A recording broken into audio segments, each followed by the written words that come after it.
use it on the Q and auto attack after. If you get a Q headshot that you can barrier, maybe it's worth it, but that means your emphasis on Levi here, because he has played a lot of like these maps here, because I actually talked to Clement, and in the Southeast Asian region, and especially in Vietnam, where these players are from, they actually really love 1v1s. They play them a lot. They say it's like one of the favorite game modes.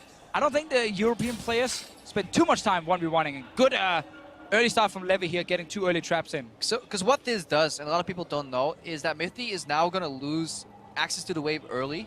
Obviously, Levi will have to attack the same creep over and over. Mithy could start with Q. He has now skill trap as well, but he has lost kind of the momentum here. Let's see what he wants to do. So double trap start. Caitlyn's back in the day used to start Q for pushing. The problem is with a mana gated map, it is not ideal to do so. Especially if the Caitlyn plays out of the wave, because you can never then get the wave and the Caitlyn at the same time. Mithy does have Green Filer's gift though. If he can actually step out and just trade like one auto attack with Levi, it would be in Mithy's favor, just ever so slightly here. The game will not be decided level 1 when it's Kate versus Kate. Not exactly an all-in champion. Yeah, he started Q. Clicked on the wrong Caitlyn. Once again, the casters are getting baited. Yep. Time to retire, Mitch. You Is it and me like both. Twice? Become an observer. So Mithy looking to utilize that Q to get the push going early. Good trades in between auto attacks. That's what you always want to do. The problem is that Mithy, if he forgets about these traps being placed in the brushes next to him, he may pay the price later on. Obviously, he has a little bit of access to the wave earlier. And notice how, again, he's just using Q on minions. Like, he knows, yes, I could try and hit the other Caitlyn, but that damage difference probably won't make that big of a difference. But getting the push advantage, especially if you can get these minions on the tower, where the tower will take some of them, you can suddenly get a bit of a CS lead. Yeah, and he's definitely being rewarded for the push, because the traps behind him are slowly fading away. Again, at least hitting 1 minion at a time, so when it does get sidestepped, just like you said, there is still value there, pushing on.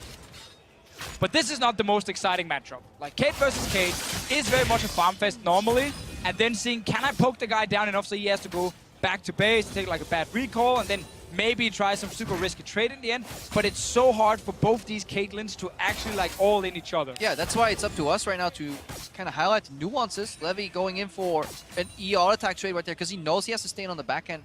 That will fill up his mana again, so he may as well try for it. You never want to overtap your mana when you go for the crystals. He still has the push. Remember, Caitlyn can stack headshot much faster into brushes. That's why Mithy is always staying away from the other brush. Obviously, the fact that you can get auto attacks reset as well.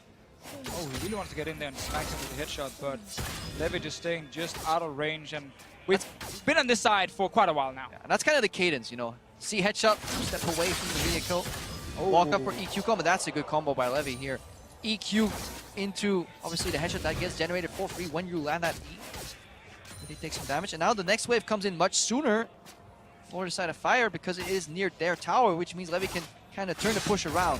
If you trade long enough auto versus auto, the next wave will arrive when your initial wave isn't cleared out yet, and you will bounce the wave. And I really like that call it there from Levi, just saying like, I can go in and actually use my full rotation, where Mithy has just been trying to poke the Qs over and over and hit like 1 or 2 only during the game. So Levi got that advantage going, and missing this one, sadly for him. No. Oh, this one is good though. Getting the barrier from Mithy. No mana from Levi. Now both of them will start sustaining with Warlords. Obviously, sometimes it is good to use barrier, not in all-in, but just to make sure that you can... Again, there is barely any all-in, you know. It really is a poke game. So yeah, if you do trade your barrier for some of his mana in some of these pokes, and maybe like 1 hit in return, good trade from Mithy there, but he's still slightly down. And this means the first base goes to Levi, which means he can then control the next wave again with those items extra. He will likely choose the base here at the end, because otherwise, if Mithy gets the bounce, the same thing will happen that we saw in the clear-off match. It is just very hard though, getting like an item advantage when it's 33 to 31 CS here. Even if he gets like 1 or 2 CS advantage, you end up just going like Dorans, and then like another potion coming in, and then you kind of go even anyway. It honestly pays off at the end. If you get 2 of these situations where you base successfully, you'll get more items, which gives more pressure at the end if you're racing to 100 CS. Ooh. Or you can take a tower shot. That also works. Let's just say it was the disrespect tower shot. Showing Mithy, I don't need this HP. I can take a tower shot. I can still beat you. I wonder if he should have based there. He had like 1.8k gold. Definitely went for it. Maybe he wants to base on the cannon wave. I mean, that's the important thing here, right? You know, they've been farming for such a long time. You can actually get BF swords, or you can aim for sustain instead and get some more lifesteal and not just value the full damage.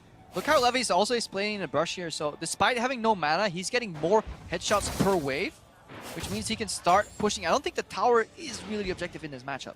No, definitely not. It is hoping that Mithy either misses a CS because of the tower, or Mithy's busy last hitting a CS when Levi can then hit him once or twice for free. Now he's taking a lot of minions to try and get the relic. Oh! Down to level 6.